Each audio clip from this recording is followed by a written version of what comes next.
Good evening, my little creatures of the night. Mr. Wendigo back again with your late night creature feature. Before we begin, I'm curious. Where are you listening from tonight? Alone in your room? Driving through empty roads? Drop a comment and let me know. I like knowing who's out there in the dark with me. Now then, let's see what tonight's tale brings us. The Cull. Chapter 1. The Martinez family had been hunting this land for 60 years, and in all that time, Eduardo had never seen his father afraid of anything. Miguel Martinez was 78 years old. He'd done 2 tours in Vietnam, raised 4 kids on a construction worker's salary, and once pulled a man from a burning car on I-35 without even thinking about it.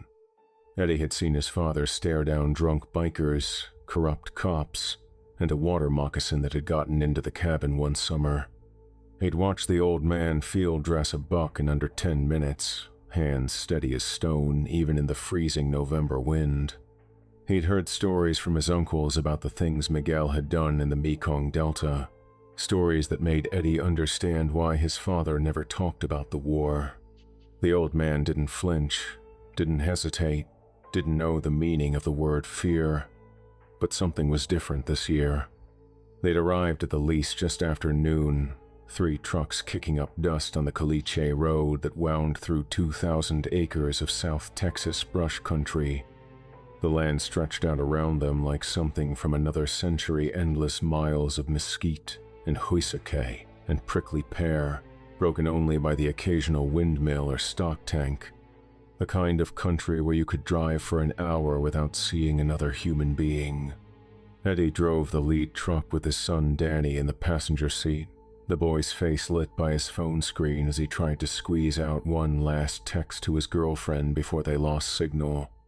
Uncle Enrique followed in his beat-up Silverado, cooler full of Lone Star in the bed, already hollering something about the buck he was going to bag this year.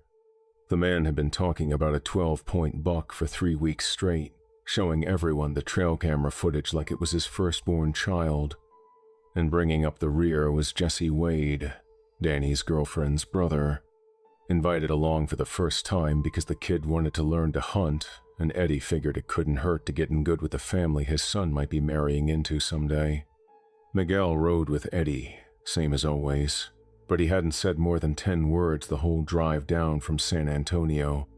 4 hours of silence, broken only by the country station on the radio and the wind whistling through the truck's weather stripping. "You feeling okay, Pop?" Eddie glanced at his father as they pulled up to the cabin, that old cedar structure his grandfather had built back in 1952. "You've been quiet." Miguel didn't answer right away. He was looking at the tree line, at the mesquite and huisake that pressed in around the clearing like they were trying to reclaim what had been taken from them. His hands, still strong despite the arthritis, were gripping his knees hard enough to turn the knuckles white. "The deer aren't moving," Miguel broke the silence. Eddie looked out at the brush. His father was right, now that he thought about it. Usually by now they'd have seen half a dozen whitetail on the drive-in, and yearlings startled by the trucks, bounding through the cactus and disappearing into the thorns, but today, nothing. The feeders they'd passed were full of corn that hadn't been touched. "Maybe they're bedded down," Eddie offered. "Hot day." "It's November, so they're somewhere else. We'll find them tomorrow." Miguel shook his head slowly. "We should go home, mijo. We should get back in these trucks and drive home and not come back." Eddie laughed, but his father's face didn't change. "Pop, we've been planning this trip for months. Danny's finally off his phone long enough to spend time with us. Enrique took the whole week off work." He put a hand on his father's shoulder. "Whatever's bothering you, we can talk about it. But we're not leaving." Miguel looked at him then, and Eddie saw something in those old eyes he'd never seen before. Fear, real fear, the kind that lives in your bones and never quite goes away. "Then God help us," Miguel's voice dropped, "because something else is hunting this land, and it knows we're here.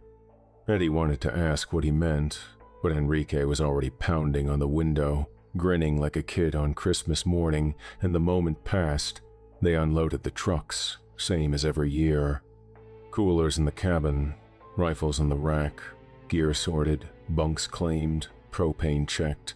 The familiar rituals of hunting camp, handed down from father to son for 3 generations. The cabin itself was exactly as Eddie remembered: weathered cedar walls, tin roof gone rust brown with age, a porch that sagged just slightly on one end. His grandfather had built it with his own hands back in 1952, dragging lumber out from town in a flatbed truck, working through the hottest part of summer until it was done.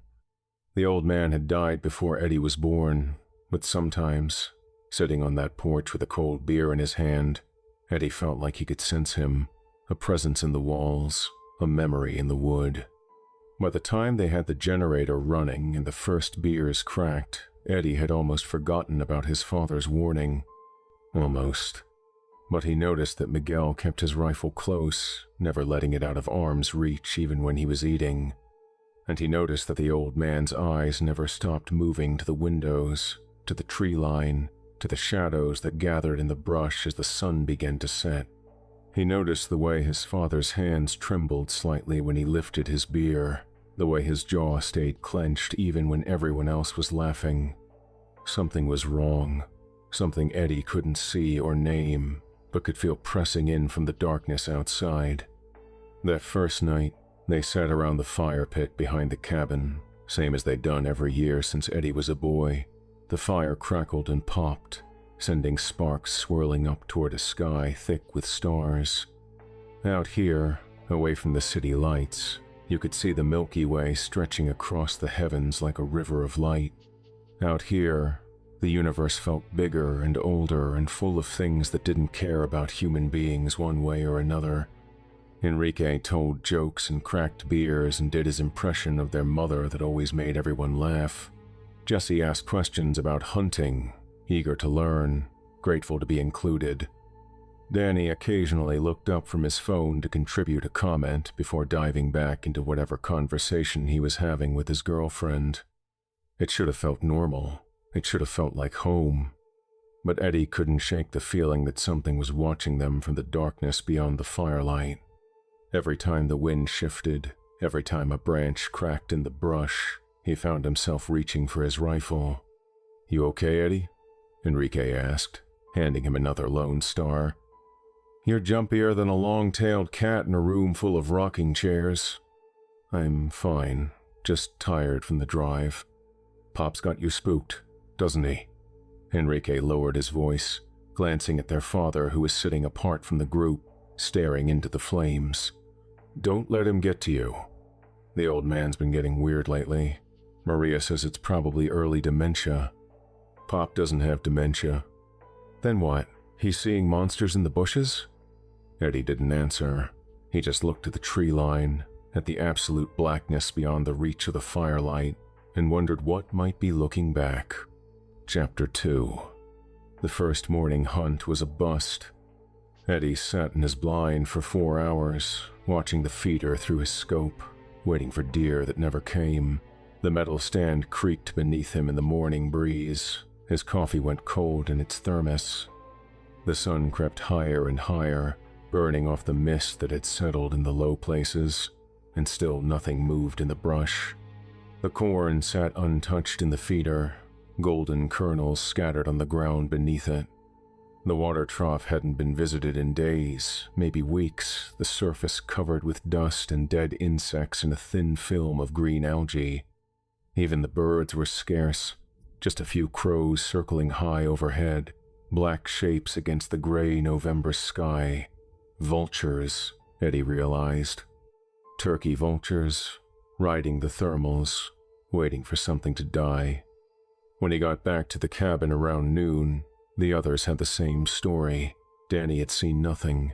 Enrique had seen nothing. Jesse, who'd been so excited he'd barely slept the night before, looked deflated and confused. "I don't get it." Jesse cracked open a Lone Star and staring out at the brush. "I thought you said this place was loaded with deer." "It is, Eddie shrugged. Usually. Maybe they moved on, Danny offered, not looking up from his phone. He'd found a spot near the cabin where he could get 1 bar of signal if he held the phone just right, and he'd been standing there for 20 minutes trying to send a text. Climate change or whatever. Deer don't just move on from 2,000 acres of prime habitat. Enrique was cleaning his rifle at the table, the familiar smell of Hoppy's 9 filling the cabin. Something spooked them. What would spook them? Nobody answered, but Eddie noticed his father sitting in the corner, reading an old Bible that had belonged to Eddie's grandmother. Miguel's lips were moving silently, and Eddie couldn't tell if he was praying or reciting something else entirely. They spent the afternoon checking game cameras, hoping for some clue about where the deer had gone. The first 3 cameras showed nothing but empty brush, frame after frame of mesquite and prickly pear with no sign of life. The 4th camera, the one mounted on the big oak near the property's eastern boundary, was missing entirely. Not knocked down, not stolen by another hunter. Just gone, the tree it had been strapped to scarred with deep gouges that looked almost like claw marks. What the hell? Jesse crouched down, examining the marks. A bear? No bears in South Texas. Eddie shook his head. Not for 100 years. Then what made these? Eddie didn't have an answer. They got back to the cabin just as the sun was touching the horizon, painting the brush in shades of orange and red that would have been beautiful under other circumstances. The whole sky looked like it was on fire, like something massive was bleeding out beyond the edge of the world. They'd just sat down to dinner, venison chili that Enrique had been cooking all day, the recipe he'd learned from their grandmother back when they were kids when they heard it. A scream. Not a human scream. Not exactly. It was high and wailing, like a deer in pain, but wrong somehow. Too long, too loud, too full of something that sounded almost like words. It started low and built to a pitch that made Eddie's teeth ache, that made his bones vibrate like tuning forks, that made every primitive instinct in his body scream at him to run. Everyone froze, forks halfway to mouths, eyes wide. The chili went cold on the table. What was that? Danny whispered. His phone had slipped from his fingers, forgotten on the floor. For once, he wasn't looking at the screen. The scream came again, closer this time. It seemed to circle the cabin, moving through the brush with impossible speed, the sound dopplering as it passed. East to west to north to south, around and around, like something was testing the perimeter, looking for weaknesses, looking for a way in. And then, just as suddenly as it started, it stopped. Silence. Total silence. No insects chirping, no wind rustling the mesquite, no coyotes calling in the distance. Nothing. The absence of sound was almost worse than the scream itself, a void where nature should have been, a wrongness that pressed against the walls of the cabin like something physical. Deer make all kinds of sounds. Enrique's voice was shaky. Rutting season. They get crazy. That's probably all it was. Nobody believed him, not even Enrique. Miguel stood up slowly, his chair scraping against the wooden floor.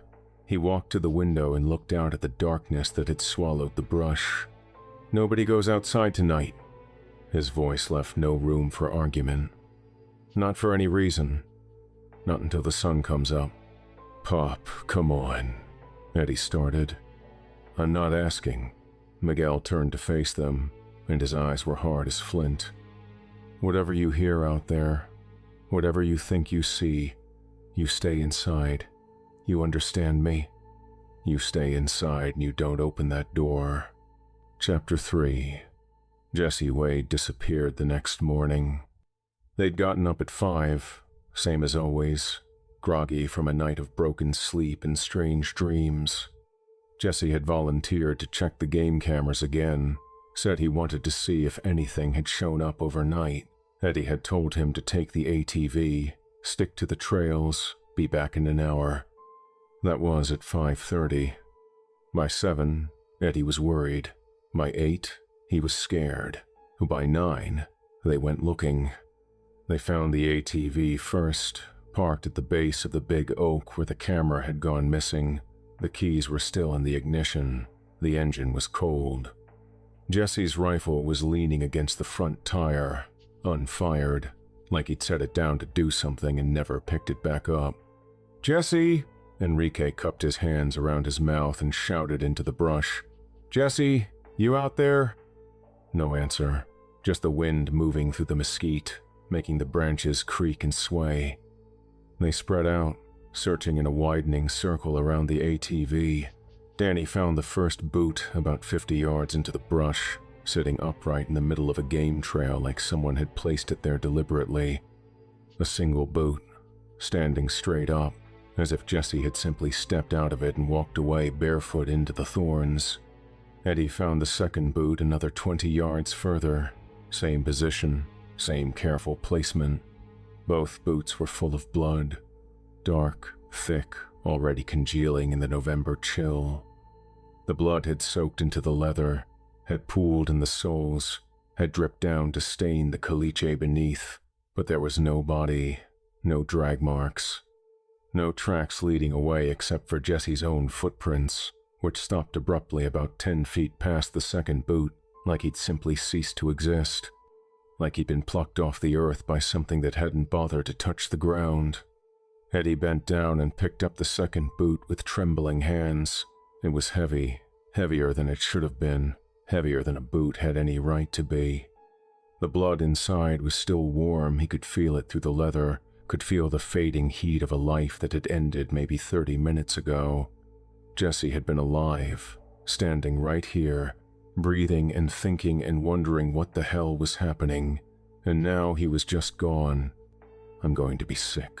Danny turned away and retched into the brush, his whole body shaking. The sound of his heaving echoed through the silent mesquite, the only human sound for miles. "We need to keep looking." Enrique's voice had lost its confidence. "Maybe he's hurt. Maybe something chased him and he ran and we just need to find..." "Find what?" Eddie held up the boot. Blood dripped from it, pattering against the dry leaves like rain. His feet? Something took him. Enrique. Something took him right out of his boots and didn't leave a trace. What kind of animal does that? What kind of anything does that? Animals don't do that. People don't do that. Nothing does that. Eddie looked at his father, who had stayed quiet through all of this, his face gray and ancient in the morning light. "Pop, you know something. I can see it in your face. What is this? What happened to Jesse?" Miguel just shook his head slowly. "Not here. Not out in the open. We need to get back to the cabin. We need to get inside." "Oh God." Danny's face went pale. "Oh God. Oh God. Oh God. We need to call someone." Eddie's voice was steady even though his hands were shaking. "Police. Game warden. Someone." No signal. Enrique held up his phone. "I've been trying since we left the cabin. Nothing. Then we drive. We get in the trucks and we drive until we hit a signal and we call for help." They moved fast, almost running back to the cabin. Eddie's mind was racing, trying to make sense of what he'd seen. An accident? An animal attack? But what kind of animal left boots standing upright, full of blood, with no other trace of its victim? They reached the clearing just as the sun broke through the clouds, flooding the cabin with light that should have felt warm but didn't. The trucks were right where they'd left them, 3 vehicles lined up near the porch, keys inside, tanks full of gas. Eddie climbed into his F-150, turned the key, and nothing happened. Dead. The engine didn't even try to turn over. He tried again. Nothing. He popped the hood, checked the battery, checked the connections. Everything looked fine, but the truck was dead as a doornail. "Mine too," Enrique called from his Silverado, panic creeping into his voice. "It won't start. It won't even click." Danny tried Jesse's truck with the same result. 3 vehicles, all dead, all at the same time.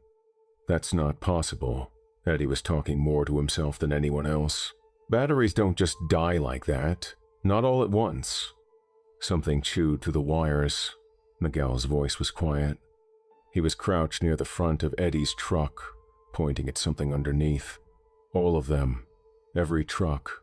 The wires are severed. Eddie bent down to look. His father was right.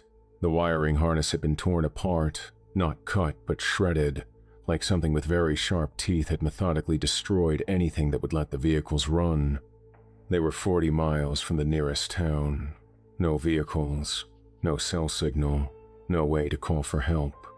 And something out there had made very sure they couldn't leave. Chapter 4. They spent the rest of the day fortifying the cabin. It wasn't much, just a 2-room structure with a main living area and a small bunk room in the back. The walls were thick cedar, built to last by Eddie's grandfather 70 years ago, and the windows were small, more like gun ports than proper windows. There was one door in the front and one door in the back, both solid oak, both with heavy iron bolts that Eddie's grandfather had installed for reasons he'd never explained. Now Eddie understood why. They nailed boards across the windows, leaving just enough gap to see out and shoot through if necessary. They moved the propane tanks inside, along with all the food, water, and ammunition they could carry. They pushed the heavy oak table against the front door as a barricade and did the same with a bookshelf against the back. By the time they finished, the sun was setting again, and nobody wanted to talk about what that meant. "We can make it on foot." Danny was pacing near the window, unable to sit still, his phone clutched in his hand like a talisman even though it was useless out here. 40 miles? That's what, 2 days of walking? We leave at first light, stick to the roads. We can make it. Through 40 miles of brush, with no water, no shelter, and something out there that took Jesse without leaving a trace? Enrique shook his head. "That's suicide, mijo. Staying here is suicide. We're sitting ducks. We're fortified." Eddie tried to keep his voice calm. "We've got food, water, weapons. We can hold out until someone comes looking for us. And when will that be?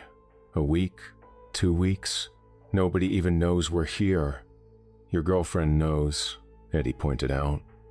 "When you don't text her for a few days, she'll get worried. She'll call someone." Danny laughed bitterly. "She'll think I'm ignoring her. She'll be pissed, but she won't call the cops. Then we wait for the next group of hunters. Someone else has to have a lease out here. The nearest lease is 15 miles east." Miguel was sitting in the corner again, his rifle across his lap, his eyes fixed on the window. "And they don't come until December." Silence settled over the cabin like a shroud. "So what do we do?" Danny asked, his voice small. "Just wait to die?" "We wait for morning." Miguel's tone was final. "And we pray that's enough." Night fell. The generator hummed. The propane lanterns cast pools of yellow light that didn't quite reach the corners of the room. They sat in a loose circle, rifles close at hand, listening to the darkness outside. For a while, there was nothing, just the wind and the creaking of the old cabin and the distant howl of a coyote that cut off abruptly, like someone had flipped a switch. Then they heard footsteps. Slow, deliberate footsteps, crunching through the dead leaves and dry grass that surrounded the cabin. They circled the structure, never speeding up, never slowing down, just walking a steady perimeter like something was taking measurements, testing boundaries, looking for a way in. "Don't move," Miguel whispered. "Don't make a sound." The footsteps stopped directly outside the front door. Silence. Then a knock, 3 slow, deliberate raps on the oak. "Hello?" A voice. Jesse's voice. "Eddie? Enrique? You guys in there?" Danny started to rise, but Eddie grabbed his arm and held him down. "It's Jesse," Danny hissed. "He's alive. We have to let him in." "That's not Jesse." There was something in his voice that made everyone freeze. "Jesse's dead. Whatever's wearing his voice killed him this morning." "Eddie?" The voice again, patient, friendly, exactly like Jesse had sounded yesterday when they were unloading the trucks. "Come on, man, open up. I'm hurt. I need help. I got lost in the brush and something attacked me. Please, Eddie, it's cold out here." Eddie looked at his father. Miguel shook his head slowly. "How do we know?" Eddie whispered. "How do we know it's not really him?" Miguel pointed at the window, at the small gap between the boards. "Look at his feet." Eddie crept to the window, moving as quietly as he could. He pressed his eye to the gap and looked down at the porch. Jesse was standing there, or something that looked like Jesse, wearing Jesse's clothes, Jesse's face, Jesse's friendly smile. But it was standing in a pool of light from the window, and it wasn't casting a shadow. The light fell on it and through it and hit the porch boards beneath, like the figure wasn't entirely real, wasn't entirely there, was just a projection of something pretending to be human. And when Eddie looked down at its feet, he saw that it wasn't wearing any boots. Its feet ended in something that wasn't feet at all, something black and twisted, with too many joints bending in too many directions that dug into the wooden porch like claws. The things that should have been toes were long and segmented, more like the legs of a spider than anything human, and they clicked softly against the wood as the creature shifted its weight. "Jesus Christ," Eddie breathed. "Don't say that name out loud," Miguel snapped. "Don't draw its attention." The thing outside tilted its head, like it had heard something. The movement was wrong, too fluid, too far, the neck bending at an angle that would have snapped a human spine.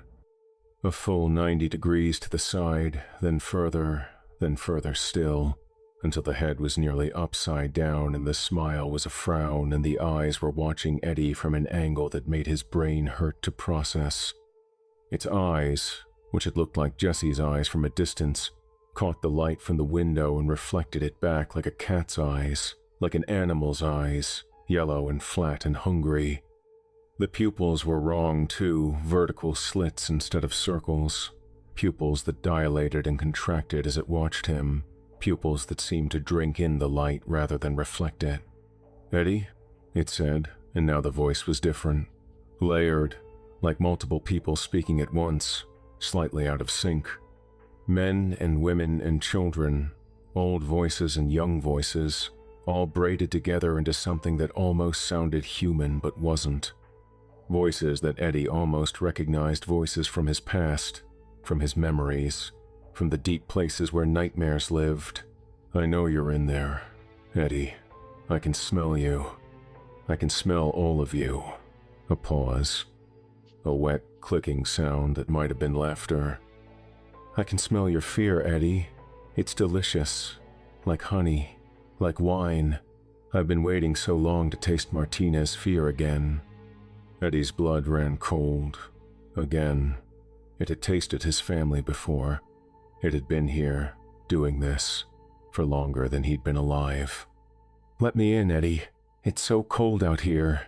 So dark. So lonely." The voice shifted, became softer, more seductive. "Don't you want to help me? Don't you want to be a good friend? A good host? Your family has been such good hosts for so many years, such generous offerings, such delicious fear." Nobody moved. Nobody breathed. The thing stood there for what felt like hours, patient as stone, waiting. Then, without another word, it stepped off the porch and walked back into the brush, its footsteps fading into the darkness. But just before it disappeared completely, Eddie heard it speak one more time, and the voice was his mother's voice, dead 15 years now. The voice that had sung him lullabies and told him everything would be okay. "See you soon, mijo. See you very, very soon." It was gone. For now. Chapter 5. Enrique broke around midnight. They'd been sitting in silence for hours, jumping at every sound, watching the windows for any sign of movement. The thing hadn't come back, but they could feel it out there, circling, waiting, patient as a spider in its web. Enrique couldn't take it anymore. This is insane. He stood up suddenly, his chair clattering to the floor. We're hiding in here like scared children while that thing is out there wearing Jesse's face. We have guns. We have numbers. We should go out there and kill it. Sit down, Enrique. Eddie's voice was sharp. No, I'm done sitting. I'm done waiting. Enrique grabbed his rifle, checked the chamber, started toward the door. I'm going out there. I'm going to find that thing and I'm going to put a bullet in its head. Enrique, don't. But Enrique was already at the door, already pulling back the heavy oak table, already reaching for the bolt. Eddie tried to stop him, but Enrique shoved him away, his eyes wild, his hands shaking. Let me go, Eddie. Let me go, or I swear to God I'll... He stopped. There was a voice outside, a woman's voice, soft and sweet, singing a lullaby that Eddie recognized from his childhood. The song their mother used to sing when they couldn't sleep, back when they were small and the world was safe and monsters only lived in stories. Mama? Enrique whispered. Enrique, no. But it was too late. Enrique threw open the door, stepped out onto the porch, and the night swallowed him whole. It happened so fast. 1 second Enrique was there, silhouetted against the darkness, rifle in his hands, ready to fight whatever was out there. And the next second something hit him from the side, something fast and dark and wrong, something that moved like smoke and shadow and nightmare all twisted together, and then he was gone. Pulled into the darkness so quickly that Eddie's eyes couldn't track it, couldn't process what had happened, couldn't do anything but register the absence where his brother had been standing. The door slammed shut on its own, or maybe the wind caught it, or maybe something pushed it closed. The heavy oak rattled in its frame like something was laughing at them, and they heard Enrique screaming. He screamed for a long time, longer than Eddie would have thought possible, longer than any human being should be able to scream while still being alive. The sounds he made weren't words at first, just raw animal howls of pain and terror that echoed through the brush like something from hell itself. Eddie could hear his brother thrashing, could hear branches breaking and leaves rustling and wet tearing sounds that made his stomach turn, but then the words started, and they were worse, so much worse. He was describing what was happening to him, what the thing was doing, how it was taking him apart piece by piece, and Eddie wanted to cover his ears, but he couldn't move, couldn't do anything but stand there and listen to his brother die. "It's wearing me," Enrique screamed from somewhere in the darkness. His voice was ragged, broken, barely recognizable. "It's putting me on like a coat, Eddie. It's climbing inside and I can feel it. I can feel it learning me, Eddie. It knows everything. It knows about Maria and the kids and the time we stole Pop's truck and drove to Corpus, and it knows everything. Eddie, it's taking everything I am and..." The screaming stopped. Silence. Absolute silence. Then, from the darkness, Enrique's voice. Calm now. Friendly. Normal. "Eddie, I'm hurt. Come help me. Come outside and help me, brother. It's not that bad out here. It's actually kind of nice. You should come see." Eddie didn't answer. He just stared at the door, at the darkness beyond, at the place where his brother had died. "Eddie?" The voice was getting closer. Footsteps on the porch. "Come on, man. Don't leave me out here alone. We're family, right? Family sticks together." "That's not Enrique." Miguel's voice was barely above a whisper. "Enrique's gone. Whatever's talking, it's not your brother anymore." Eddie knew that. He knew it in his bones, in his blood, in every cell of his body, but the voice sounded so real, so much like Enrique, the brother he'd grown up with, the man who'd been his best friend for 50 years. "Go away," Eddie's voice cracked. "You're not him. You're not my brother." Silence. Then laughter. Low, rumbling laughter that didn't sound human at all, that seemed to come from everywhere at once, from the walls and the floor and the darkness itself. Not yet, the thing said. But I will be. I'm learning him right now, Eddie. Learning everything he knew, everything he loved, everything he was. By morning, I'll be Enrique. And then I'll be you. And then I'll walk out of these woods wearing your skin. And I'll live your life. And nobody will ever know the difference. The footsteps retreated, the laughter faded, and somewhere in the darkness, something that used to be Enrique was waiting for dawn. Chapter 6. Tell us. Eddie's voice was raw. Tell us what you know. It was maybe 3 a.m, the darkest part of the night, and they were all running on fear and adrenaline and nothing else. Danny was curled up in the corner, his phone clutched to his chest, rocking slightly. He hadn't spoken since Enrique died. Eddie wasn't sure the boy was ever going to speak again. Miguel sat at the table, his rifle across his lap, looking older than Eddie had ever seen him, like the last few hours had aged him decades. I should have told you years ago. Miguel's shoulders sagged. I should have warned you. But I thought, I hoped, that maybe it was gone. That maybe 60 years was long enough. Told us what? Warned us about what? Miguel was quiet for a moment, gathering his thoughts. When he spoke, his voice was distant, like he was telling a story about someone else, about something that had happened in another lifetime. My father bought this land in 1952. His voice was distant. Got it cheap from an old rancher who couldn't wait to be rid of it. Didn't ask why. Didn't want to know. He just saw 2,000 acres of good hunting land for a price that was too good to pass up. And in the first year, everything was fine. Good hunting, plenty of deer, no problems. My father thought he'd gotten the deal of a lifetime. He was already planning to pass the land down to his children to make it a family tradition. Miguel paused, his hands trembling slightly as he clutched the rifle across his lap. But the second year, my father brought some friends down from San Antonio. 4 men, experienced hunters, people he'd known for years, good men, family men. They were only supposed to be here for a week. Miguel paused. Only 2 of them came back. The other 2, they just vanished. No bodies, no trace. Just gone, like they'd never existed at all. Eddie felt cold. What happened to them? The same thing that happened to Jesse. The same thing that happened to Enrique. Miguel looked at his son with haunted eyes, eyes that had carried this secret for decades. This land belongs to something, Eddie.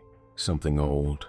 Something that was here before the Spanish, before the Comanche, before the first humans walked this continent. The tribes that lived here, they knew about it. They had names for it that I won't repeat because speaking them draws its attention. They had rules for living with it, ways to keep it satisfied. Satisfied how? Blood. Miguel's answer was flat. Sacrifice. Once a year, they'd leave an offering at a certain place in the brush. An animal, usually. Sometimes, in bad years, a person, and the thing would take its toll and leave the rest alone for another year. That's insane. Maybe. But it worked. For hundreds of years, it worked. Miguel shook his head. Then the ranchers came and drove the tribes away, and nobody was left who knew the old ways. Nobody was left to pay the toll, so the thing started collecting on its own. The hunters who disappeared. My father figured it out eventually, found the old stories, talked to people who remembered. He started leaving offerings, same as the tribes did. Every year, before hunting season, he'd leave a deer carcass at the old stone circle near the eastern boundary. And every year, the thing would take it and leave us alone. Eddie stared at his father. You knew about this. All these years, you knew, and you never told us. I thought I could protect you. I thought if I kept paying the toll, kept the old ways alive, you'd never have to know." Miguel's voice cracked. "But I'm 78 years old, Eddie. I'm tired. And last year, I forgot. For the first time in 60 years, I forgot to leave the offering. So this is happening because you forgot? This is happening because the debt has come due." Miguel looked at the window, at the darkness beyond. 60 years of offerings, and I missed one. 1 year. And now it wants payment in full. Chapter 7. Dawn came slowly, gray light seeping through the gaps in the boarded windows like something reluctant to arrive. They'd made it through the night, but Eddie knew it didn't mean much. The thing outside was patient. It had all the time in the world. "We have to make a run for it." Danny had finally started talking again, his voice hoarse and hollow. "We can't stay here forever. Sooner or later, we'll run out of food, run out of water, run out of time." "He's right." Eddie nodded. "We can't just wait to die." Miguel nodded slowly. "The stone circle, the old offering place. It's about 2 miles east of here, past the big oak where Jesse disappeared. If we can make it there, maybe we can bargain. Maybe we can give it something it wants." "Give it what?" "Enrique's dead. Jesse's dead. All we have left is us." Miguel didn't answer. He didn't have to. They geared up in silence, rifles loaded, pockets stuffed with ammunition, water bottles and protein bars crammed into backpacks. Eddie took point, with Danny behind him and Miguel bringing up the rear. The old man was moving slow, his age finally catching up with him, but his eyes were sharp and his hands were steady on his rifle. They opened the front door and stepped out into the morning light. The brush looked different in daylight, peaceful almost, the mesquite and husac swaying gently in the breeze, birds singing in the distance. If Eddie didn't know better, he'd think it was just another beautiful November morning in South Texas. But he did know better. They moved fast, sticking to the game trails, eyes scanning the brush on all sides. The stone circle was 2 miles east, and 2 miles had never felt so far. Every shadow could be hiding something. Every rustle in the undergrowth could be the thing coming for them. They'd covered maybe half a mile when Danny suddenly stopped. "Do you hear that?" he whispered. Eddie listened. At first, nothing. Then, faint but clear, a voice, a woman's voice, coming from somewhere in the brush to their left. "Danny? Danny, is that you?" Danny's face went pale. That's Sarah. That's my girlfriend." "It's not her." Eddie grabbed his son's arm. "It can't be her. She's 200 miles away." "Danny, I came looking for you. You stopped texting and I got worried.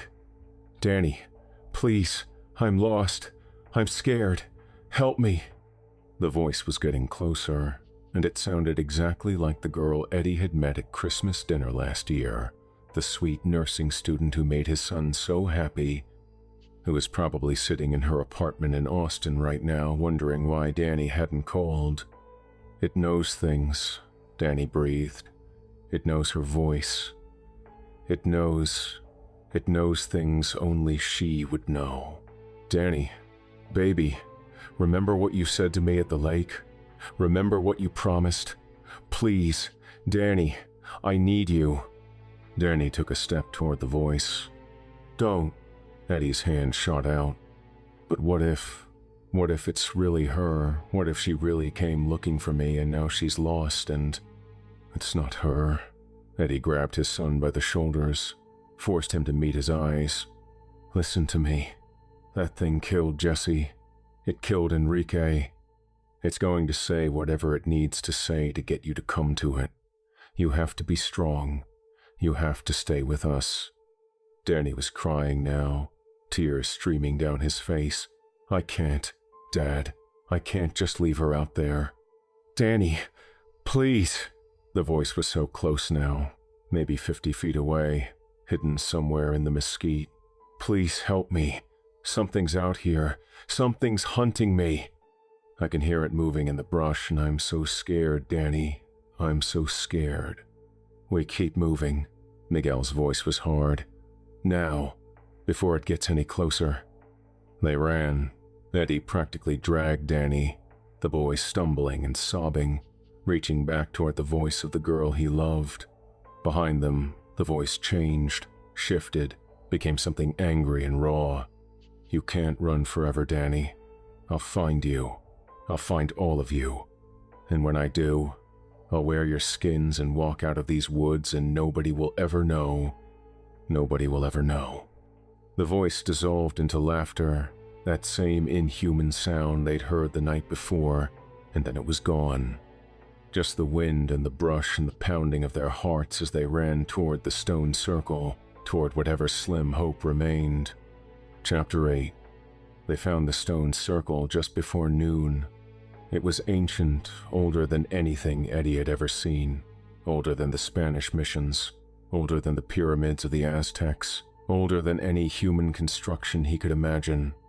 A ring of weathered granite stones arranged in a perfect circle about 30 feet across, each stone standing maybe 4 feet tall and covered in markings that defied understanding. The symbols seemed to shift and change when you looked at them too long, seemed to crawl across the stone like living things, seemed to whisper secrets in languages that had been dead for millennia. The air felt different here, heavier, thicker, like the world itself was holding its breath, like they'd stepped through some invisible boundary into a place where the normal rules didn't apply. The temperature dropped 10 degrees the moment they crossed the circle's edge, and Eddie could see his breath misting in the air despite the Texas sun beating down on them. This is it. Miguel's voice was reverent, hushed, the voice of a man standing in a cathedral. This is where my father made the offerings, where his father made them before him, where the tribes made them for 1,000 years before that. This is the oldest place on the land, Eddie, the first place, the place where the thing lives. The center of the circle was scorched black, a permanent burn mark that no rain or wind had been able to erase. The grass didn't grow there. Nothing grew there. Just bare earth, dark as coal, still warm to the touch even after all these years. Bones were scattered around the edges, deer bones and rabbit bones and javelina bones, the remnants of countless offerings and other bones that Eddie didn't want to look at too closely.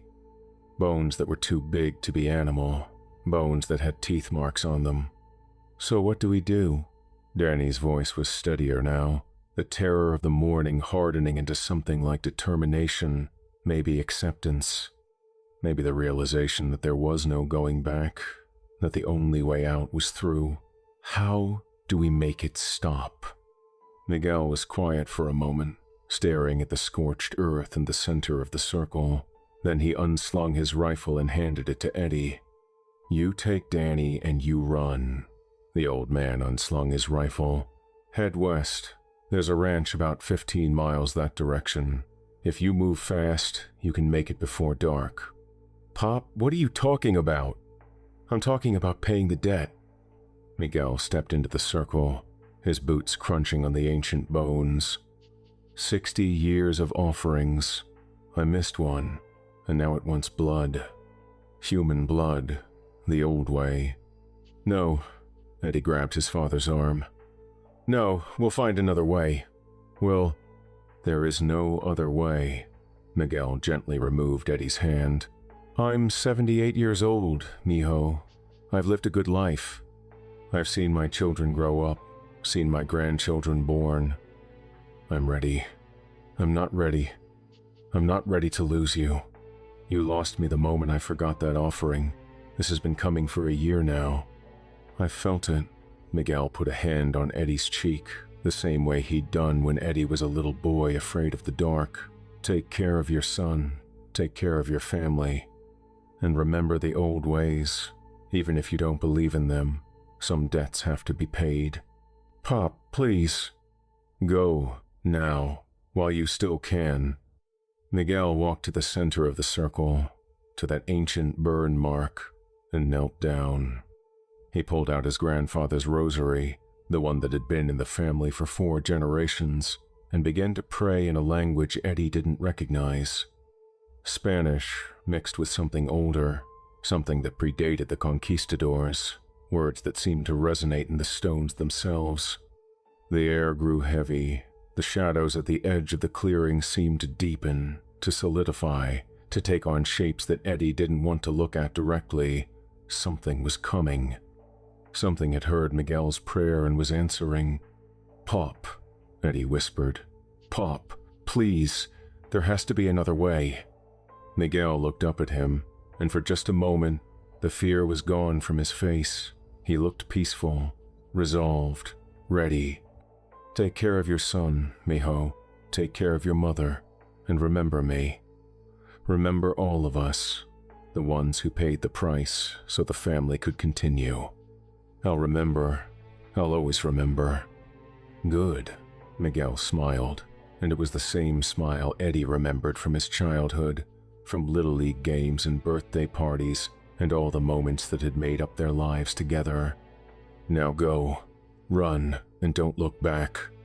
Eddie wanted to stay, wanted to fight, wanted to drag his father out of that circle and run until they reached the edge of the world. But he had a son to protect, and he knew, in his heart, that Miguel was right. Some debts couldn't be bargained with. Some prices had to be paid. "I love you, Pop." Eddie's voice broke. "I love you too, mijo. Now go."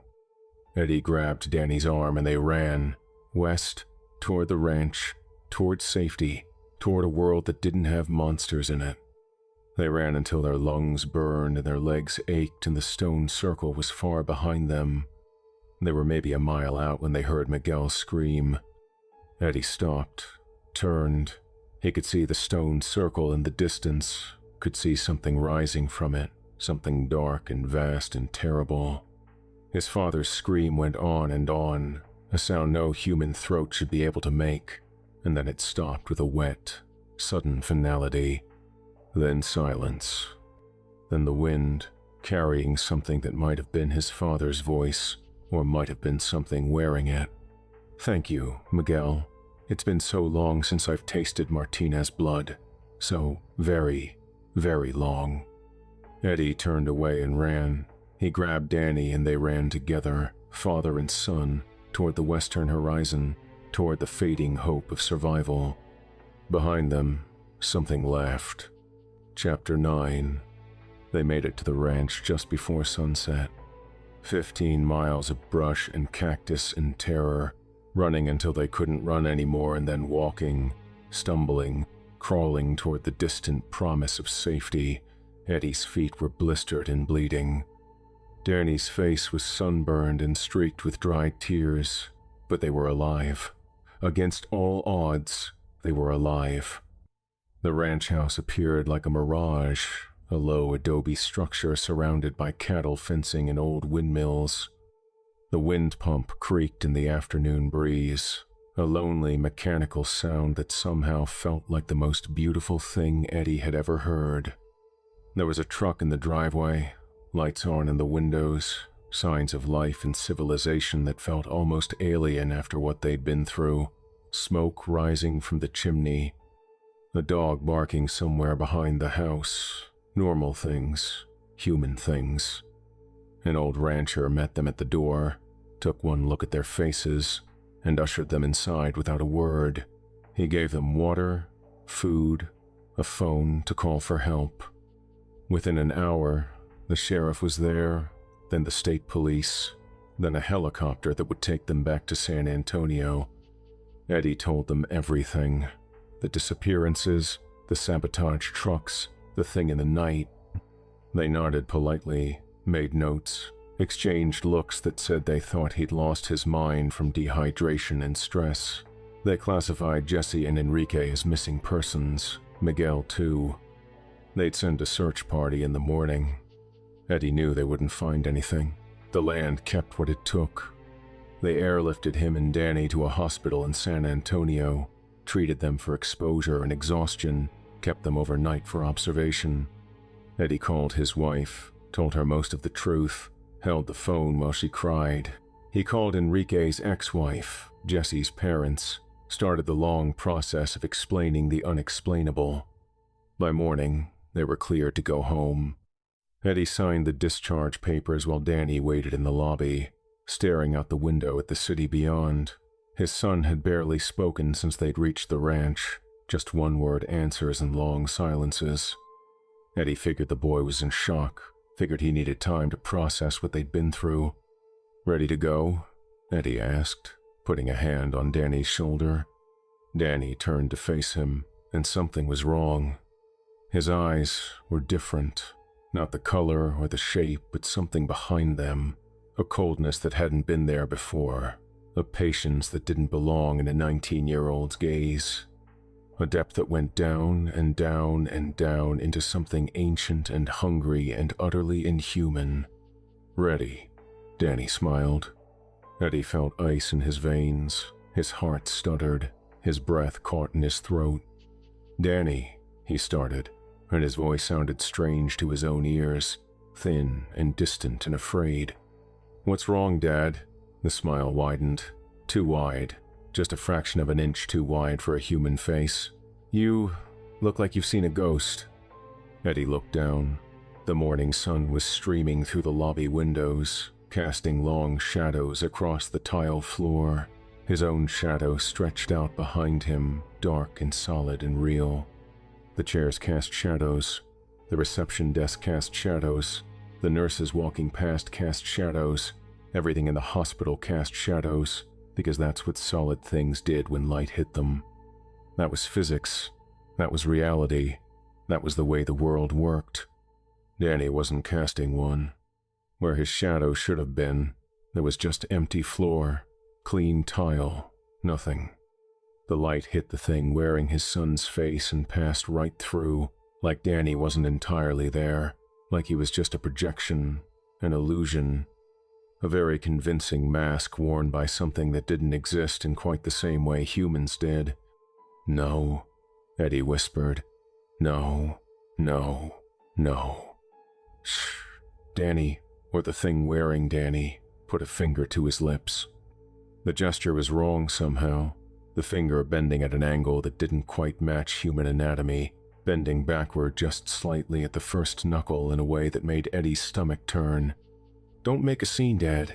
People are watching, and we have so much to catch up on, so much lost time to make up for." He put an arm around Eddie's shoulder, and the grip was just a little too tight, the fingers just a little too long, the pressure just enough to let Eddie know that struggling was not an option. "Come on, let's go home. I can't wait to see Mom. I can't wait to hold her. I can't wait to be part of the family again."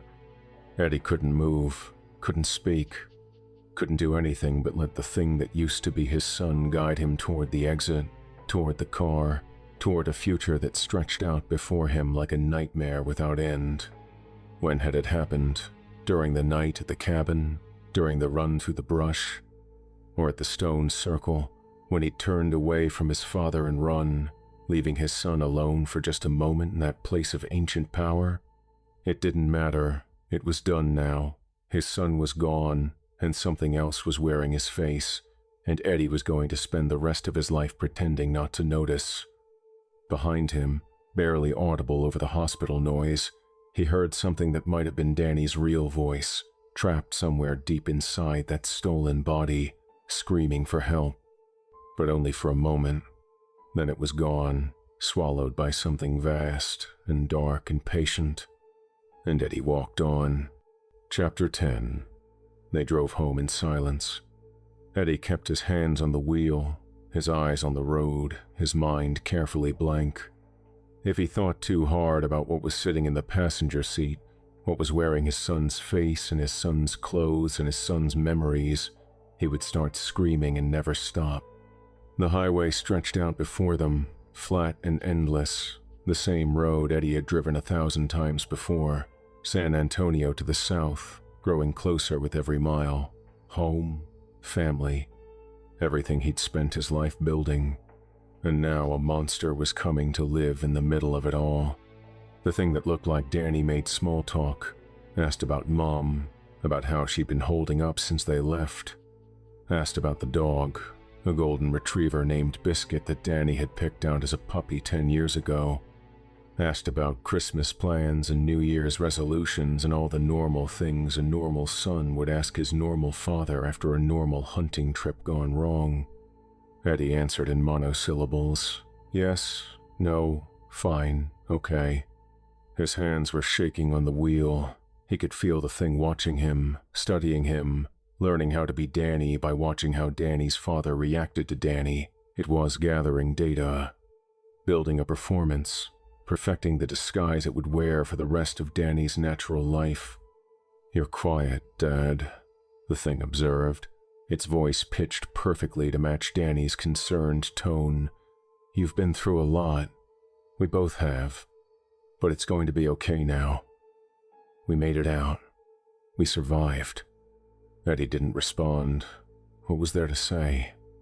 They pulled into the driveway just as the sun was setting, painting the sky in shades of orange and red that reminded Eddie of blood. His wife Maria burst out the front door before he'd even turned off the engine, running to embrace her son, her living son, her surviving boy. Eddie watched as the thing hugged her, kissed her cheek, told her how much it had missed her. "I was so worried." She was crying into its shoulder. "When I heard what happened, I thought I'd lost you both." "You didn't lose us, Mom. We're right here. We're home." Eddie climbed out of the car slowly. His wife looked at him over Danny's shoulder, her eyes full of relief and love and gratitude. "Miguel?" she asked. Eddie shook his head. She closed her eyes, nodded. She'd known. Some part of her had known. "Come inside." She wiped her tears. "Both of you. I made dinner. Your favorite, Danny. We'll eat together and we'll talk and we'll figure out how to get through this." The thing that wore Danny smiled. "That sounds perfect, Mom. That sounds absolutely perfect." They went inside. The door closed. The family dog came bounding up, tail wagging, ready to greet them, and then stopped. The dog looked at Danny, and its tail dropped. A low growl built in its throat, and it backed away slowly, hackles raised, teeth bared. "What's wrong with him?" Eddie's wife asked. "He's probably just stressed." The thing's voice was smooth. "Animals pick up on these things. He'll calm down." But the dog didn't calm down. It kept growling, kept backing away until it had retreated to the far corner of the room, as far from Danny as it could get. Eddie looked at his son. His son looked back, and for just a moment, the mask slipped. The eyes went flat and ancient. The smile stretched just a little too wide. Then it was gone, and Danny was Danny again, concerned about the dog, helping Mom set the table, talking about calling Sarah and letting her know he was okay. Eddie sat down at the dinner table, surrounded by his family, and felt more alone than he'd ever felt in his life. The thing was wearing his son. It was going to live his son's life, love his son's girlfriend, build his son's future, and there was nothing Eddie could do about it. Nothing except watch and wait and wonder when it would decide it was hungry again. Outside, the sun finished setting. Somewhere in the darkness, something howled. And in the house on Maple Street, a family sat down to dinner, unaware that a monster was already inside.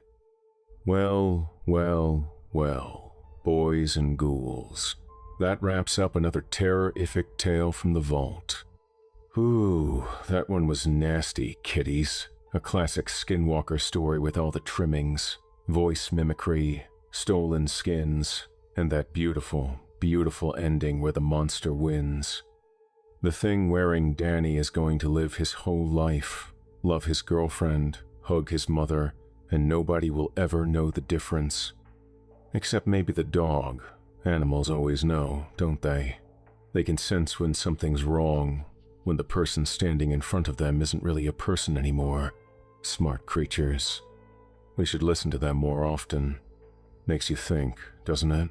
That family member who came back from a trip acting just a little different. That friend who doesn't quite meet your eyes anymore. That loved one whose smile seems just a fraction too wide. How would you know? How would you really, truly know? Just how we fucking love it. If this story made you side-eye your hunting buddies, hit that subscribe button.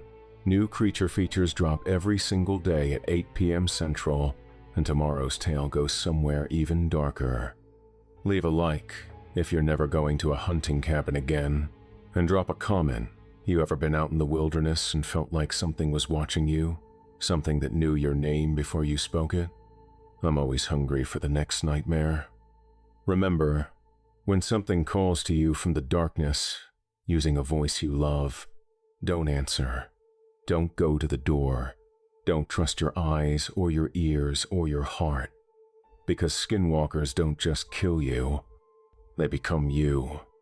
Until next time, kitties, stay out of the brush after dark. This has been your late night creature feature. I'm Mr. Wendigo, and something out there is learning your name right now.